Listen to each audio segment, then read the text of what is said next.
It's been a long and lonely trip, but I'm glad I took it, cause it was well worth it. Got to read a couple books and do some research before I reached my verdict. Never thought that I was perfect, always thought that I had a purpose. I used to wonder if I'd live to see my first kiss.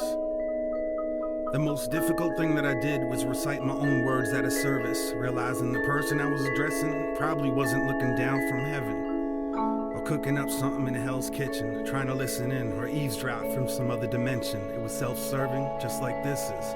Conveniently religious, on Easter Sunday and on Christmas, the television went from being a babysitter to a mistress. Technology made it easy for us to stay in touch while keeping a distance, so we just stayed distant and never touched. Now all we do is text too much. I don't remember much from my youth, maybe my memory is repressed, or I just spent too much time wondering if I'd live to have sex. I fell in love for the first time in 4th grade, but I didn't have the courage to talk to her. In 8th grade, I wrote the note and slipped it in somebody else's locker. Considered killing myself because of that. It was a big deal. It was a blown cover. It was over for me. My goose was cooked. Stick a fork in me. The jig is up. Blew my chances. The rest is history. Our future was torn asunder. It became abundantly clear I was only brought here to suffer. At least I didn't include my name. Thankfully, I wrote the whole note in code, and it had 10 layers of Scotch tape safety seal, making it impossible to open. Plus, it was set to self-destruct. Whoever read it probably died laughing. I wonder if they lived long enough to realize what happened. A year later, I came to understand that wasn't love that I was feeling for her. I had someone else to obsess over. I was older, I was very mature. I forged my time signature while practicing my parents' autograph, cause I was failing math. Disconnected the phone when I thought the teacher would call my home. Checked the mailbox twice a day. At the end of a long dirt road, steamed open a couple envelopes like I was in private detective mode. If you snoop around long enough for something in particular, you're guaranteed to find it. For better or worse, that's how I learned it's best to just keep some things private. It was the best of times. It was the end of times. It was the best of times. It was the end of times.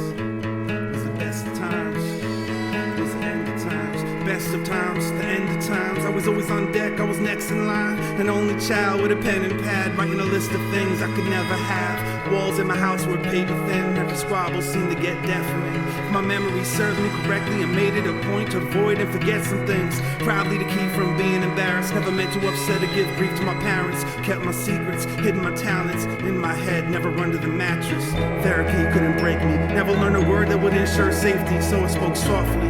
Then I tiptoed off, and the door to my room was like a big old coffin. The way that it creaked when I closed it shut, anxieties peaked when it opened up, as if everything that I was thinking would be exposed. I still sleep fully clothed. It was the best of times.